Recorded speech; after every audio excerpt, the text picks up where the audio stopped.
ಪ್ರಿಯ ವಿದ್ಯಾರ್ಥಿಗಳೇ, 10ನೇ ತರಗತಿ ಪದ್ಯಪಾಠ 4 ಕೌರವೇಂದ್ರನ ವಂದಿನಿ. ಬರೆದವರು ಕುಮಾರವ್ಯಾಸ. PPT ರಚನೆ ಮಾಡಿದವರು ಶ್ರೀ ನಾರಾಯಣ ಭಾಗವತ್. ಉಪನ್ಯಾಸಕರು ಡಯಟ್ ಸಿರ್ಸಿ. ಪಾಠವನ್ನು ಪ್ರಸ್ತುತಪಡಿಸತಕ್ಕಂಥವರು ಶ್ರೀ ಗೋಪಾಲ್ ನಾಯ್ಕ್, ಕನ್ನಡ ಅಧ್ಯಾಪಕರು, ಸರ್ಕಾರಿ ಪ್ರೌಢಶಾಲೆ ಹಳ್ಳಿಬೆ, ತಾಲೂಕು ಸಿದ್ದಾಪುರ, ಶಿರ್ಸಿ ಶೈಕ್ಷಣಿಕ ಜಿಲ್ಲೆ. ಕುಮಾರವ್ಯಾಸ ಭಾರತ. ಕುಮಾರವ್ಯಾಸ ಎಂದೇ ಪ್ರಸಿದ್ಧನಾಗಿರುವಂಥ ಗದುಗಿನ ನಾರಾಯಣಪ್ಪ ಗದಗ ಪ್ರಾಂತದ ಕೋಳಿವಾಡದಲ್ಲಿ ಕ್ರಿಸ್ತಶಕ 1430ರಲ್ಲಿ ಜನಿಸಿದರು. ಆದಿಕವಿ ಪಂಪನ ಅನಂತರ ವ್ಯಾಸರ ಮಹಾಭಾರತದ ಕನ್ನಡದಲ್ಲಿ ಮೊದಲ 10 ಪರ್ವಗಳನ್ನು ರಚಿಸಿ ಪಂಡಿತರಿಗೆ ಮಾತ್ರವಲ್ಲದೆ ಅಮರರಿಗೂ ಕಾಮಧೇನು ಎಂಬ ಗೌರವಕ್ಕೆ ಪಾತ್ರನಾದ ಕುಮಾರವ್ಯಾಸ ಕನ್ನಡ ಭಾರತ, ಗದುಗಿನ ಭಾರತ, ಕುಮಾರವ್ಯಾಸ ಭಾರತ ಎಂಬ ವಿವಿಧ ಹೆಸರುಗಳನ್ನು ಹೊಂದಿರುವಂಥ ಕರ್ನಾಟ ಭಾರತ ಕಥಾಮಂಜರಿ ಎಂಬ ಕಾವ್ಯವನ್ನು ಬರೆದು ಖ್ಯಾತನಾದಂಥ ಈತ ಐರಾವತ ಎಂಬಂಥ ಇನ್ನೊಂದು ಕೃತಿಯನ್ನು ಕೂಡ ರಚಿಸಿದ್ದಾನೆಂದು ತಿಳಿದು ಬಂದಿದೆ. ಈತ ರೂಪಕಾಲಂಕಾರವನ್ನು ನಿರರ್ಗಳವಾಗಿ ಪ್ರಯೋಗಿಸಿದ್ದರಿಂದ ರೂಪಕ ಸಾಮ್ರಾಜ್ಯ ಚಕ್ರವರ್ತಿ ಎಂಬಂಥ ಬಿರುದನ್ನು ಕೂಡ ಪಡೆದಿದ್ದಾನೆ. ಈ ಕುಮಾರವ್ಯಾಸ ಭಾರತದ ಇವತ್ತಿನ ಕೌರವೇಂದ್ರನ ಕೊಂದೆ ನೀನು ಪಾಠವನ್ನು ನಾವೀಗ ನಿಮ್ಮ ಮುಂದೆ ಪ್ರಸ್ತುತಪಡಿಸ್ತಾ ಇದ್ದೀವಿ. ಇದರ ಪೂರ್ವಕಥೆಯನ್ನು ನಾನು ನಿಮಗೆ ಸಂಕ್ಷಿಪ್ತವಾಗಿ ಹೇಳಕ್ಕೆ ಇಷ್ಟಪಡ್ತೇನೆ. ಧರ್ಮರಾಯನ ಮಯನಿರ್ಮಿತ ಅರಮನೆಯಲ್ಲಿ ಅವಮಾನಿತನಾಗಿರ್ತಕ್ಕಂಥ ಕೌರವನು ಧರ್ಮರಾಯನನ್ನ ದ್ಯೂತಕ್ಕೆ ಆಹ್ವಾನಿಸಿ ಜೂಜಾಟದಲ್ಲಿ ಸೋಲಿಸುತ್ತಾನೆ. ದ್ಯೂತದ ಪಣದಂತೆ 12 ವರ್ಷ ವನವಾಸ, 1 ವರ್ಷ ಅಜ್ಞಾತವಾಸವನ್ನು ಯಶಸ್ವಿಯಾಗಿ ಮುಗಿಸಿ ಬಂದ ಪಾಂಡವರು ತಮ್ಮ ಪಾಲಿನ ರಾಜ್ಯವನ್ನು ಕೇಳುತ್ತಾರೆ. ಅಜ್ಞಾತವಾಸವು ಪೂರ್ಣವಾಗಿಲ್ಲ ಎಂಬ ನೆಪವನ್ನು ಒಡ್ಡಿ ಕೌರವನು ರಾಜ್ಯವನ್ನು ನೀಡಲು ನಿರಾಕರಿಸುತ್ತಾನೆ. ಸಂಧಾನದ ಮುಖೇನ ರಾಜ್ಯವನ್ನು ಮರಳಿ ಪಡೆಯುವಂಥ ಪ್ರಯತ್ನದಲ್ಲಿ ಧರ್ಮರಾಯ ಶ್ರೀಕೃಷ್ಣನನ್ನು ಸಂಧಿಗಾಗಿ ಕಳಿಸುತ್ತಾನೆ. ಕಪಟ ನಾಟಕ ಸೂತ್ರಧಾರಿಯಾದಂಥ ಶ್ರೀಕೃಷ್ಣ ಸಂಧಿಯ ನೆಪದಲ್ಲಿ ದುರ್ಯೋಧನನ ಬಲವನ್ನು ಕುಗ್ಗಿಸುವಂತಹ ಸಲುವಾಗಿ ಮೊದಲು ವಿದುರನಲ್ಲಿಗೆ ಬರುತ್ತಾನೆ. ಇದರಿಂದ ಕುಪಿತನಾದಂಥ ಕೌರವ ವಿದುರನನ್ನ ತುಂಬಿದ ಸಭೆಯಲ್ಲಿ ಹೀಗಳೆಯುತ್ತಾನೆ. ಸಿಟ್ಟುಗೊಂಡ ವಿದುರ ಅಪ್ರತಿಮವಾದಂಥ ತನ್ನ ಬಿಲ್ಲನ್ನು ಮುರಿದು ಯುದ್ಧದಿಂದ ವಿಮುಖನಾಗುತ್ತಾನೆ. ಸಂಧಿ ವಿಫಲಗೊಳ್ಳುತ್ತದೆ. ಯುದ್ಧವೇ ಸಿದ್ಧ ಎಂಬ ತೀರ್ಮಾನಕ್ಕೆ ಬರಲಾಗುತ್ತದೆ. ಕೌರವನ ಸೇನೆಯಲ್ಲಿ ಪಾಂಡವರನ್ನು ಕೊಲ್ಲಬಲ್ಲ ಇನ್ನೋರ್ವ ಬಲಶಾಲಿ ಕರ್ಣನಿಂದ ಪಾಂಡವರನ್ನು ರಕ್ಷಿಸಬೇಕೆಂದು ನಿರ್ಧರಿಸಿರುವಂಥ ಕೃಷ್ಣ ಅದಕ್ಕಾಗಿ ಒಂದು ವೇದಿಕೆಯನ್ನು ಸಿದ್ಧಪಡಿಸುತ್ತಾನೆ. ಆ ಸಂದರ್ಭವೇ ಈ ಕೌರವೇಂದ್ರನ ಕೊಂದೆ ನೀನು ಎಂಬ ಪದ್ಯಭಾಗ. ಇಲ್ಲಿ ಈ ಮಹಾಕಾವ್ಯದಲ್ಲಿ ಮೊದಲಿಗೆ ಕೃಷ್ಣ ಕರ್ಣ ಏಕಾಂತದಲ್ಲಿರುವಂತಹ ಸ್ಥಳಕ್ಕೆ ಬರ್ತಾನೆ. ಕರ್ಣ ಮುಂಜಾನೆ ನಸುಕಿನಲ್ಲಿ ಎದ್ದು ಗಂಗಾ ನದಿಯಲ್ಲಿ ಸ್ನಾನ ಮಾಡಿ ಸೂರ್ಯದೇವನಿಗೆ ತನ್ನ ಅರ್ಘ್ಯವನ್ನು ಕೊಡುವಂತಹ ಸಂದರ್ಭದಲ್ಲಿ ಕೃಷ್ಣ ಅಲ್ಲಿಗೆ ಬಂದು ಅವನ ಜನ್ಮದ ರಹಸ್ಯವನ್ನು ತಿಳಿಸಿ ಅವನಿಗೆ ಆ ಒಂದು ಮನೋಬಲವನ್ನು ಕುಗ್ಗಿಸುವಂಥ ಪ್ರಯತ್ನವನ್ನು ಇಲ್ಲಿ ಮಾಡಲಿಕ್ಕೆ ಪ್ರಯತ್ನ ಪಡುವಂಥ ಭಾಗ ಇದು. ಹೇಳ್ತಾನೆ, ಇನತನು ಜನ ಕೂಡೆ ಮೈದುನತನದ ಸರಸವನೆಸಗಿರತದೊಳು ಧನುಜರಿಪು ಬರಸೆಳೆದು ಕುಳ್ಳಿರಿಸಿದನು ಪೀಠದಲ್ಲಿ ಎನಗೆ ನಿಮ್ಮಡಿಗಳಲ್ಲಿ ಸಮಸೇವನೆಯ ದೇವ ಮುರಾರಿಯನುಂಜುವೆ ಎನಲು ತೊಡೆ ಸೋಂಕಿನಲ್ಲಿ ಸಾರಿದು ಶೌರಿ ಇಂತೆಂದ. ಇದು ಭಾಮಿನಿ ಷಟ್ಪದಿಯಲ್ಲಿದೆ. ಈ ಒಂದು ಶೈಲಿಯಲ್ಲಿ ಹೇಳ್ತಾ ಹೋದರೆ ಯಾವುದೇ ಪದಗಳು ಅರ್ಥ ವ್ಯತ್ಯಾಸ ಆಗುವುದಿಲ್ಲ. ಸರಳವಾಗಿ ನೀವು ಅದನ್ನು ಭಾಗವನ್ನು ರೂಢಿ ಮಾಡ್ಕೊಳ್ಬೋದು. ಸಾಮೂಹಿಕವಾಗಿ ಕೂಡ ಹಾಡಿದರೆ ಎಲ್ಲರಿಗೂ ಕೂಡ ನೆನಪಿರುತ್ತೆ. ಇನತನು ಜನ ಅಂದರೆ ಇನ ಅಂತ ಅಂದರೆ ಸೂರ್ಯನ ಮಗನ ಜೊತೆಗೆ ರಾಕ್ಷಸರ ಸಂಹಾರಕನಾಗಿರ್ತಕ್ಕಂತಹ ಅಲ್ಲಿ ಧನುಜ ರಿಪು, ಧನು ಬಂತ ರಕ್ಕಸನನ್ನ ಅರಿದವನು ಅಂದರೆ ರಿಪು ಅಂದರೆ ವೈರಿ. ರಾಕ್ಷಸರ ಸಂಹಾರಕನಾಗಿರ್ತಕ್ಕಂತಹ ಕೃಷ್ಣನು ಸೂರ್ಯನ ಮಗನಾದಂತಹ ಕರ್ಣನೊಡನೆ ಮೈದುನತನದ ಸರಸದಿಂದ ಅಂದರೆ ಪ್ರೀತಿಯಿಂದ, ಮೈದುನಂತೆ ಅತ್ಯಂತ ಪ್ರೀತಿಯಿಂದ ಅವನ ಕೈಯನ್ನು ಹಿಡಿದು ಎಳೆದು ರಥದ ಪೀಠದಲ್ಲಿ ಅವನನ್ನು ಕೂಡಿಸ್ಕೊಳ್ತಾನೆ. ಆಗ ಅದನ್ನು ನಿರೀಕ್ಷೆ ಮಾಡದೇ ಇರತಕ್ಕಂಥ ಕರ್ಣ ಶ್ರೀಕೃಷ್ಣನನ್ನು ನೋಡಿ ಸ್ವಲ್ಪ ದಿಗಿಲುಗೊಳ್ತಾನೆ. ಯಾಕೆಂದರೆ ಶ್ರೀಕೃಷ್ಣ ಹೇಳಿ ಕೇಳಿ ಅವನು ಪರಮಾತ್ಮ, ಅವನ ಜೊತೆಗೆ ನಾನು ಸರಿಸಮಾನವಾಗಿ ಕೂತ್ಕೊಳ್ಳೋದು ಅಷ್ಟೊಂದು ಸೂಕ್ತ ಅಲ್ಲ ಅಂತಕ್ಕಂಥ ಭಾವನೆ ಅವನಿಗೆ ಬರುತ್ತೆ. ಅದಕ್ಕೆ ಹೇಳ್ತಾನೆ, ನಿಮ್ಮೊಡನೆ ನಾನು ಸರಿಸಮಾನವಾಗಿ ಕುಳಿತುಕೊಳ್ಳಬಹುದೇ ದೇವಾ ಮುರಾರಿ ಶ್ರೀಕೃಷ್ಣ, ನನಗೇಕೋ ಭಯವಾಗುತ್ತದೆ ಎಂದು ಹೇಳಲು ಶ್ರೀಕೃಷ್ಣ ಇಲ್ಲಿ ಶೌರಿ ಎಂದ, ಶೌರಿ ಅಂದರೆ ಶ್ರೀಕೃಷ್ಣನು ಅವನ ಪಕ್ಕಕ್ಕೆ ಅವನಿಗೆ ತೊಡೆ ತಾಕುವಂತೆ ಕುಳಿತು ಹೀಗೆ ಹೇಳ್ತಾರೆ, ಭೇದವಿಲ್ಲೆಲೆ ಕರ್ಣ ನಿಮ್ಮೊಳು ಯಾದವರು ಕೌರವರೊಳಗೆ ಸಂವಾದಿಸುವಡನ್ಮಯಕ್ಕೆ ಮೊದಲೆರಡಿಲ್ಲ ನಿನ್ನಾಣೆ. ಮೇಧಿನೀಪತಿ ನೀನು ಚಿತ್ತದೊಳಾದುದರಿವಿಲ್ಲೆನುತ ದಾನವ ಸೂಧನನು ರವಿಸುತನ ಕಿವಿಯಲ್ಲಿ ಬಿತ್ತಿದನು ಭಯವ. ಹೇಳ್ತಾನೆ ಇಲ್ಲಿ ಪದವಿಂಗಡನೆಯನ್ನು ಸರಿಯಾಗಿ ಗಮನಿಸಿಕೊಳ್ಬೇಕು. ಕರ್ಣ, ಈ ರೀತಿಯಂತಹ ಸಂದರ್ಭದಲ್ಲಿ ನಿನ್ನ ಸರಿಸಮಾನವಾಗಿ ನಾನು ಕೂತ್ಕೊಳ್ಳಿಕ್ಕೆ ಆಗಲ್ಲ ಅಂತ ಅಂಜಿಕೆಯನ್ನು ವ್ಯಕ್ತಪಡಿಸಿದಾಗ ಹೇಳ್ತಾನೆ, ಕರ್ಣ, ನನಗೆ ಕೌರವರು ಯಾದವರಿಗೆ ಯಾವುದೇ ಭೇದ ಇಲ್ಲ, ಏನು ಅಂತ ಸಮಸ್ಯೆ ಇಲ್ಲ. ವಿಚಾರ ಮಾಡಿ ನೋಡಿದರೆ ಇಬ್ಬರು ಒಂದೇ ವಂಶದವರು. ಈಗ ಕೌರವರು ಯಯಾತಿಯ ಮಕ್ಕಳು, ಪುರು ವಂಶದವರು, ಯದು ವಂಶದವರು, ಪುರುವಿನ ವಂಶದವರು. ಹೌದಾ? ಪುರುವಿನ ವಂಶದವರು ಕೌರವರು, ಯದು ಕುಲದವರು ಯಾದವರು. ಅಷ್ಟೇ. ನಿನ್ನ ಆಣೆಯಾಗಿಯೂ ನೀನೇ ರಾಜ. ಆದರೆ ನಿನಗೆ ಅದರ ಅರಿವಿಲ್ಲ. ಒಂದು ಗುಟ್ಟನ್ನು ಹೇಳ್ತೇನೆ ಕೇಳು, ಒಂದು ಸತ್ಯವನ್ನ, ನೀನು ಜನಿಸಿರ್ತಕ್ಕಂಥ ಒಂದು ಸತ್ಯವನ್ನ, ಇಲ್ಲಿವರೆಗೂ ನೀನು ತಿಳಿದೇ ಇರತಕ್ಕಂಥ, ಲೋಕಕ್ಕೆ ಗೊತ್ತಿಲ್ಲದೆ ಇರತಕ್ಕಂಥ ಒಂದು ಸತ್ಯವನ್ನು ನಾನು ನಿನ್ಗೆ ಹೇಳ್ತಾ ಇದ್ದೇನೆ. ನೀನೇ ನಿಜವಾದಂಥ ರಾಜನಾಗಬೇಕು ಎಂದು ಹೇಳುವ ಮೂಲಕ ದಾನವರ ವೈರಿಯಾದಂತಹ ಶ್ರೀಕೃಷ್ಣ ರವಿಸುತನ ಕಿವಿಯಲ್ಲಿ ಒಂದು ಭಯವನ್ನ, ಆತಂಕವನ್ನ, ದಿಗಿಲನ್ನ ಸೃಷ್ಟಿ ಮಾಡಿಬಿಡ್ತಾನೆ. ಮೇಧಿನೀಪತಿ ನೀನು ಚಿತ್ ಅಂತ ಅಂದಾಗ ಕರ್ಣನ ಮನಸ್ಸಿನಲ್ಲಿ, ಚಿತ್ತ ಅಂದ್ರೆ ಮನಸ್ಸಿನಲ್ಲಿ ಏನಾಗುತ್ತೆ ಅನ್ನೋದು ಅರಿವಿರಲ್ಲ. ಕರ್ಣನ ಚಿತ್ತದೊಳ್ಳು ಅರಿವಿಲ್ಲದ ಎನ್ನುತ್ತಾ ದಾನವ ಸೂಧನನು ರವಿಸುತನ ಅಂದರೆ ಕರ್ಣನ ಕಿವಿಯಲ್ಲಿ ಒಂದು ಭಯದ ಮಾತನ್ನ, ಸತ್ಯವನ್ನ ಬಿಚ್ಚಿಟ್ಬಿಡ್ತಾನೆ. ಆಗ ಕರ್ಣ ಒಂದೇ ಸಾರಿ ದಿಗಿಲುಕೊಳ್ತಾನೆ. ಏನಿದು ಅಂತ ಆಶ್ಚರ್ಯಚಕಿತನವಾಗಿ ನೋಡ್ತಕ್ಕಂಥ ಸಂದರ್ಭದಲ್ಲಿ ಕರ್ಣ ಈ ರೀತಿ ಇದ್ದಾಗ ಕೃಷ್ಣ ಮುಂದುವರೆದು ಹೇಳ್ತಾನೆ, ಕರ್ಣ, ಲಲನೆ ಪಡೆದಿ 5 ಮಂತ್ರಂಗಳಲ್ಲಿ ಮೊದಲಿಗ ನೀನು ನಿನ್ನಯ ಬಳಿ ಯುಧಿಷ್ಠಿರ ದೇವ 3ನೆಯಾತ ಕಲಿ ಭೀಮ ಪಲುಗುಣನು 4ನೆಯಲೈದನೆಯಲಿ ನಕುಲ ಸಹದೇವರಾದರು ಬಳಿಕ ಮಾದ್ರಿಯಲೊಂದು ಮಂತ್ರದೊಳಿಬ್ಬರುದಿಸಿದರು. ಕರ್ಣ, ನಾನು ಹೇಳ್ತಕ್ಕಂಥ ಒಂದು ಸತ್ಯದ ಮಾತನ್ನ ಇಲ್ಲಿ ಕೇಳು.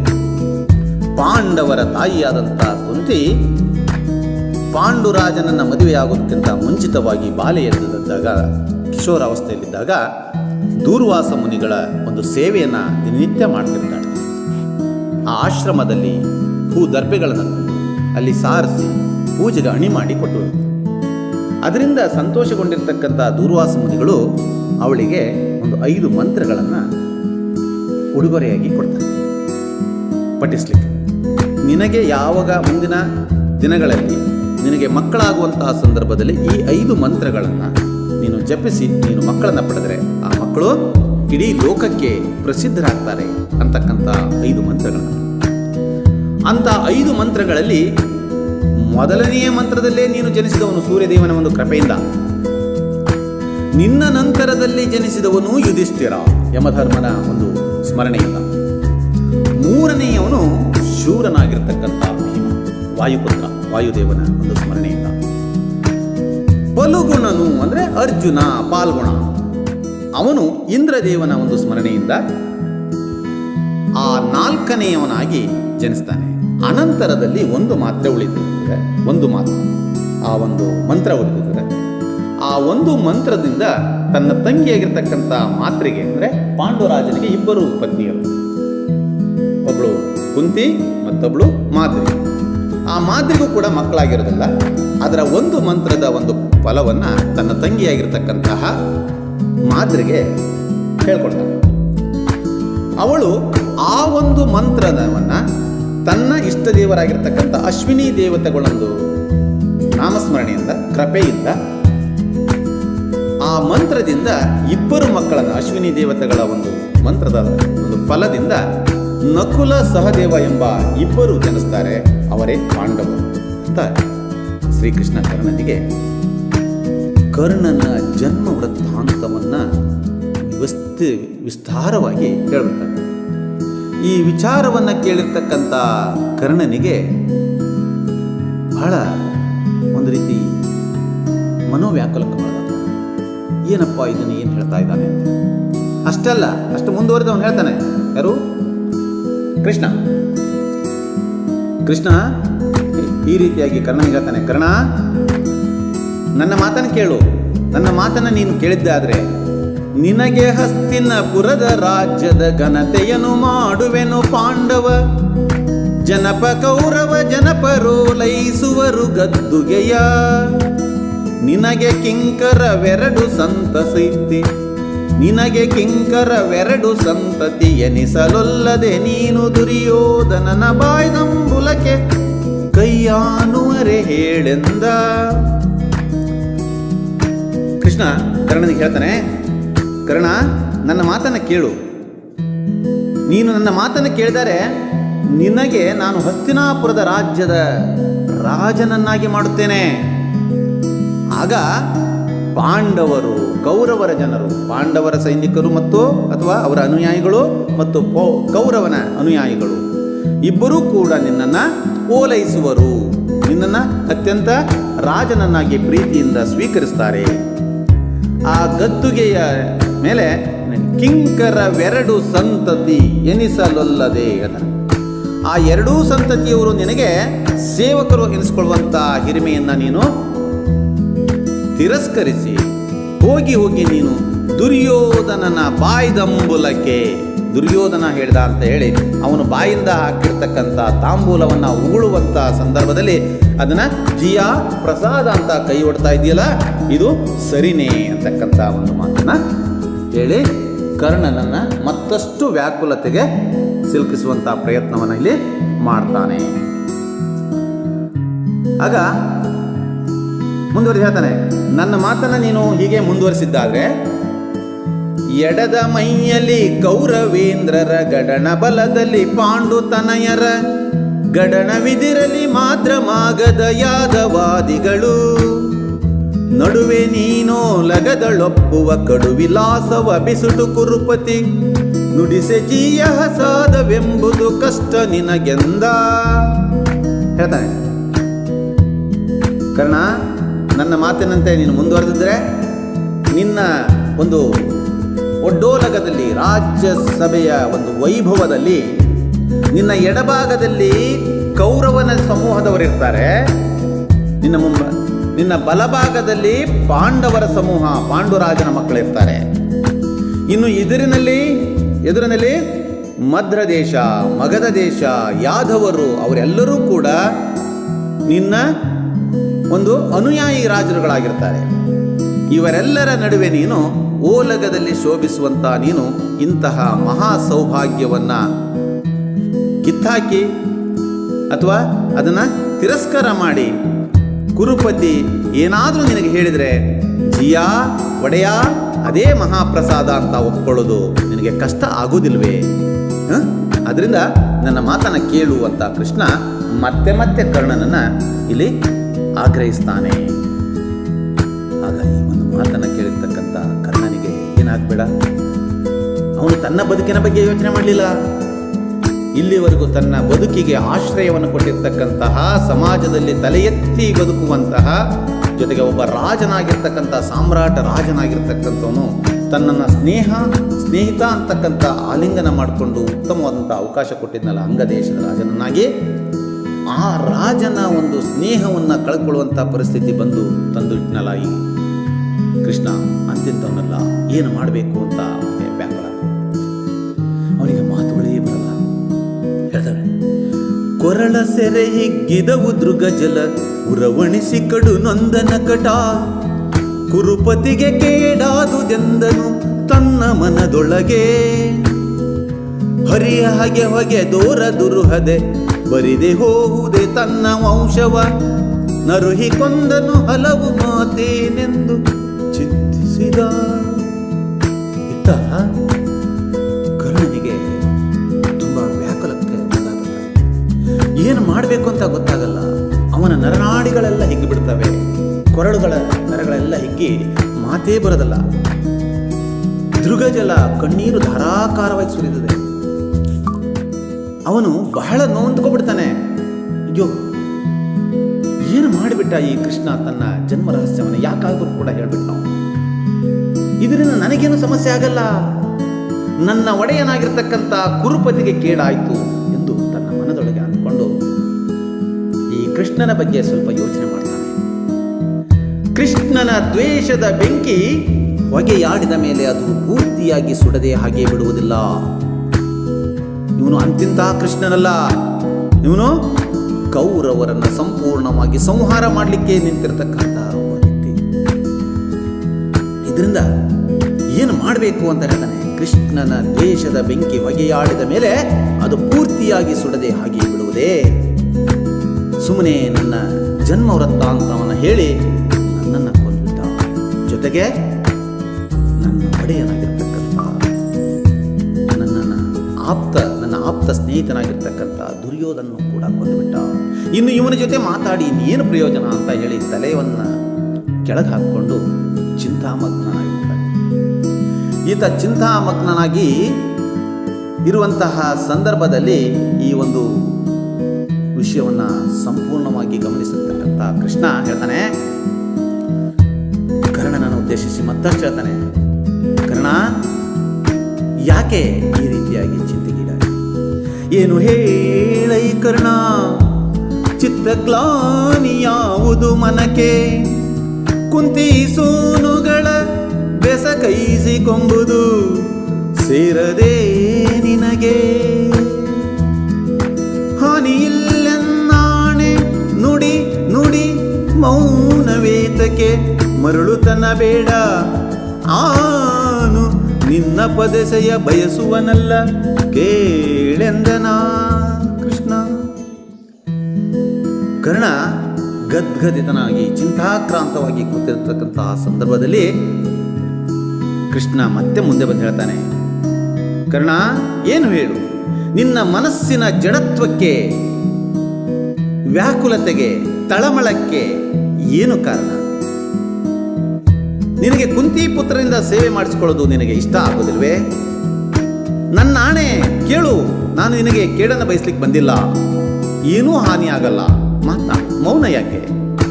ಈ ದಡ್ಡತನ, ಈ ಹುಚ್ಚುತನ ಬಿಟ್ಟುಬಿಡು, ಮರಳುತನ ಬಿಟ್ಟುಬಿಡು.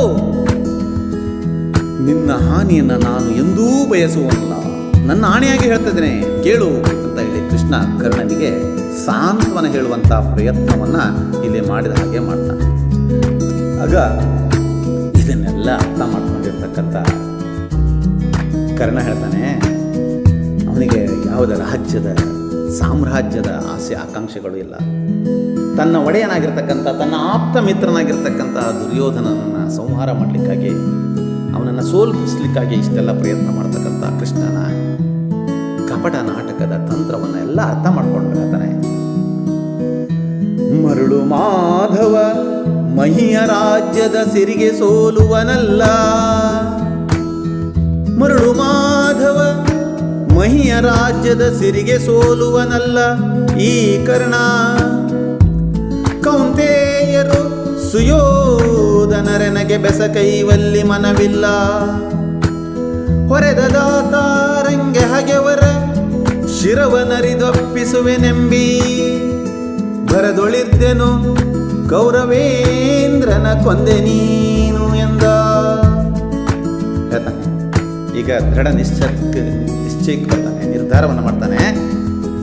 ಅಯ್ಯೋ ಮರಳು ಕೃಷ್ಣನೇ, ನಾನು ಈ ಭೂಮಿ ರಾಜ್ಯದ ಸಂಪತ್ತಿಗೆ ನಾನು ಸೋಲ್ತೇನೆ ಅಂತ ತಿಳ್ಕೊಂಡಿದೀಯಾ? ಇಲ್ಲ. ಕೌಂತೆಯರು ಕುಂತಿ ಮಕ್ಕಳು ಮತ್ತು ಕೌರವರು ಅವರಿಂದ ನನಗೆ ಸೇವೆ ಮಾಡಿಸ್ಕೊಳ್ಬೇಕು ಅಂತಕ್ಕಂಥ ಯಾವ ಆಸೆ ಆಕಾಂಕ್ಷೆಗಳು ನನ್ನಲ್ಲಿಲ್ಲ, ಅದರ ಇಚ್ಛೆ ನನಗಿಲ್ಲ. ನನಗೆ ಇರತಕ್ಕಂಥದ್ದು ಒಂದೇ ಒಂದು, ನನ್ನನ್ನು ಸಾಕಿ ಸಲಹಿದ ನನ್ನ ಮಿತ್ರತ್ವದಿಂದ ಕಂಡಿರ್ತಕ್ಕಂತಹ ಆಪ್ತ ಮಿತ್ರನಾಗಿರ್ತಕ್ಕಂತಹ ಹಾಗೂ ನನ್ನ ಒಡೆಯನಾದಂಥ ಶತ್ರುಗಳ ತಲೆಯನ್ನು ಕಡಿದು ಒಪ್ಪಿಸಬೇಕು ಅಂತಕ್ಕಂಥ ಒಂದು ಆತುರದಲ್ಲಿದ್ದೆ. ಆದರೆ ನೀನು ನನ್ನನ್ನು ಕೊಲ್ಲಿಲ್ಲ, ಬದಲಾಗಿ ನನ್ನ ಒಡೆಯನಾಗಿರ್ತಕ್ಕಂಥ ಕೌರವೇಂದ್ರನನ್ನು ಕೊಂದು ಹಾಕಿದೆ ಎಂದು ಕರ್ಣ ತುಂಬ ನೋವಿನಿಂದ ಕೃಷ್ಣನಿಗೆ ಈ ಮಾತನ್ನು ಹೇಳ್ತಾನೆ. ಇವಾಗ ಅದನ್ನೇ ಮುಂದುವರೆದು ಹೇಳ್ತಾನೆ. ವೀರ ಕೌರವರಾಯನೇ ದಾತಾರನಾಥನ ಹಗೆಯ ಹಗೆ ಕೈವಾರವೇ ಕೈವಾರವಾದಂತೇನು ಕುರು ನೃಪತಿ. ಹೇಳ್ತಾನೆ, ವೀರ ಕೌರವರಾಯನೇ ನಿಜವಾದಂಥ ನನಗೆ ಒಡೆಯ, ಅವನ ಶತ್ರುಗಳೇ ನನ್ನ ಶತ್ರುಗಳು, ಅವನ ಅಭಿಮಾನವೇ ನನಗೆ ಅಭಿಮಾನ, ಅವನಿಗೆ ಆಗುವುದೇ ನನಗೂ ಆಗಲಿ. ಕೃಷ್ಣನೇ ಕೇಳು, ನಾಳೆ ಯುದ್ಧ ಭೂಮಿಯಲ್ಲಿ ನನ್ನ ಭುಜ ಬಲದ ಶೌರ್ಯದ ಪರಾಕ್ರಮವನ್ನು ಪಾಂಡವರ ಮೇಲೆ ತೋರಿಸ್ತೇನೆ ಎಂದು ಕರ್ಣ ಕೃಷ್ಣನಿಗೆ ತನ್ನ ದೃಢ ನಿರ್ಧಾರವನ್ನು ತಿಳಿಸುವಂಥ ಪ್ರಯತ್ನವನ್ನು ಮಾಡ್ತಾನೆ. ಆಗ ಇನ್ನು ಮುಂದೆ ಇದು ಇನ್ನು ಆಗುವುದಿಲ್ಲ, ಈ ಕರ್ಣನನ್ನ ಒಂದು ಅಚಲವಾಗಿರ್ತಕ್ಕಂಥ ನಿರ್ಧಾರದಿಂದ ಪಾಂಡವರಿಗೆ ಖಂಡಿತ ಸೋಲಾಗುತ್ತೆ ಅಂತಕ್ಕಂಥದ್ದನ್ನು ಮನಗಂಡು ಮತ್ತಷ್ಟು ಪರಿಪರಿಯಾಗಿ ಅವನು ಬೇರೆ ಬೇರೆ ಒಂದು ವಿಚಾರವನ್ನು ತೆಗೆದುಕೊಳ್ತಾನೆ. ಅಂತಿಮವಾಗಿ ಅವನನ್ನು ಆ ಕೃಷ್ಣ ಪಾಂಡವರ ಉಳಿವಿಗಾಗಿ ಕರ್ಣನಲ್ಲಿ ಒಂದೊಂದಾಗಿ ಮಾತುಗಳನ್ನು ತೆಗೆದುಕೊಳ್ತಾ ಹೋಗ್ತಾನೆ. ಅಂತಿಮವಾಗಿ ಕರ್ಣ ಈ ಕೃಷ್ಣನ ತಂತ್ರಗಾರಿಕೆಯನ್ನು, ಕಪಟ ನಾಟಕವನ್ನು, ಕಪಟದ ತನವನ್ನು ಅರ್ಥ ಮಾಡಿಕೊಂಡು ಅಂತಿಮವಾಗಿ ನನ್ನನ್ನು ಸಾಯಿಸುವವರೆಗೂ ಈ ಭಗವಂತನಾಗಿರ್ತಕ್ಕಂಥ ಕೃಷ್ಣ ನನ್ನನ್ನು ಹಾಗೆ ಬಿಡುವುದಿಲ್ಲ ಅಂತಕ್ಕಂಥ ಮಾತನ್ನು ಅರಿತುಕೊಂಡು ಅಂತಿಮವಾಗಿ ಅವನಿಗೆ ಮಾತು ಕೊಡ್ತಾನೆ. ಯಾಕೆಂದರೆ ಈ ಕೊನೆಯ 2 ಪದ್ಯಗಳ ಮಧ್ಯದಲ್ಲಿ ಮತ್ತಷ್ಟು ಒಂದೆರಡು ಪದ್ಯಗಳು ಕೂಡ ಇವೆ. ಅಂತಿಮವಾಗಿ ಅವನು ಹೇಳ್ತಾನೆ,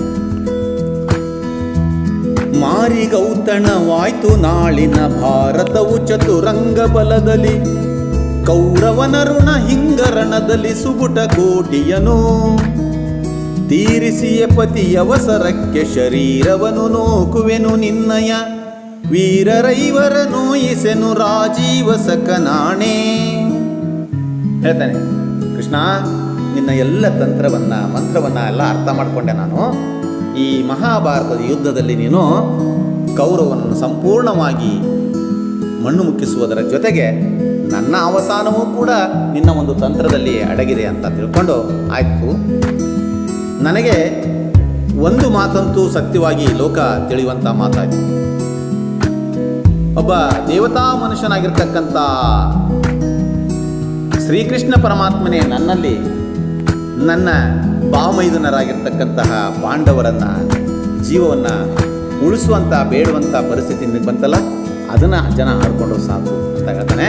ಮುಂದೆ ನಾಳೆ ಬರಲಿರುವಂಥ ಮಹಾಭಾರತ ಯುದ್ಧವು ಮಾರಿಗೆ ಔತಣವಾಗ್ತದೆ.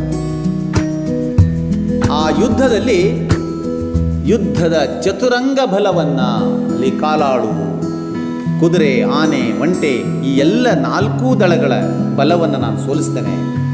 ಅಸಂಖ್ಯಾತ ಯೋಧರನ್ನು ಸಾಯಿಸಿ ನನ್ನ ಒಂದು ಆಕ್ರೋಶವನ್ನು ತೀರಿಸ್ಕೊಳ್ತೇನೆ. ನನ್ನ ಒಡೆಯ ದುರ್ಯೋಧನನಿಗಾಗಿ, ಅವನ ಸಮಯಕ್ಕಾಗಿ, ಅವನ ಅವಸರಕ್ಕಾಗಿ ನನ್ನ ದೇಹವನ್ನೇ ಅರ್ಪಿಸುವೆನೇ ಹೊರತು ನಿನ್ನ ಮಾತಿಗೆ ನಾನು ಮರುಳಾಗುವುದಿಲ್ಲ. ನಿನ್ನ ಮಾತಿನಂತೆ ನಿನ್ನ ಧೀರರಾಗಿರ್ತಕ್ಕಂಥ 5 ಪಾಂಡವರಿದಲ್ಲ, ಆ ಪಾಂಡವರನ್ನು ನಾನು ಏನು ಮುಟ್ಟುದಿಲ್ಲ. ಆಯಿತು ಹೋಗು, ಸೂರ್ಯದೇವನ ಆಣೆಯವರೆಗೂ ನಾನು ಯಾವುದೇ ಕಾರಣಕ್ಕೆ ಅವರನ್ನು ನೋಯಿಸುವುದಿಲ್ಲ. ಆಯಿತು ಹೋಗು, ನಿನ್ನ ಪಾಂಡವರನ್ನು ನೀನು ರಕ್ಷಣೆ ಮಾಡ್ಕೋ ಅಂತ ಹೇಳಿ ಕೃಷ್ಣನಿಗೆ ಕರ್ಣ ತನ್ನ ಅಂತಿಮ ನಿರ್ಧಾರವನ್ನು ತಿಳಿಸುವಂಥ ಪ್ರಯತ್ನವನ್ನು ಮಾಡ್ತಾನೆ. ಹೀಗೆ ಮಹಾಭಾರತದಲ್ಲಿ ನಿಜಕ್ಕೂ ಕೂಡ ಒಬ್ಬ ಅತ್ಯಂತ ಶೂರನಾಗಿರ್ತಕ್ಕಂತಹ, ದಾನಶೂರನಾಗಿರ್ತಕ್ಕಂತಹ, ಶೌರ್ಯವಂತನಾಗಿರ್ತಕ್ಕಂಥ, ಸ್ನೇಹಕ್ಕೆ ಹೆಸರಾಸಿಯಾಗಿರ್ತಕ್ಕಂಥ ಕರ್ಣನ ಒಂದು ಜನ್ಮ ವೃತ್ತಾಂತವನ್ನು ತಿಳಿಸುವಂಥ ಪ್ರಯತ್ನವನ್ನು ಇಲ್ಲಿ ಕವಿ ಕುಮಾರವ್ಯಾಸ ತನ್ನ ಭಾಮಿನಿ ಷಟ್ಪದಿ ಹಾಡಿನಲ್ಲಿ ತುಂಬ ಸೊಗಸಾಗಿ ವರ್ಣಿಸಿದ್ದಾರೆ. ಆ ಒಂದು ಅವಕಾಶ ಕಲ್ಪಿಸಿಕೊಟ್ಟಿದ್ದಕ್ಕಾಗಿ ತಮಗೆಲ್ಲರಿಗೂ ಕೂಡ ವಂದಿಸ್ತೇನೆ. ಧನ್ಯವಾದಗಳು.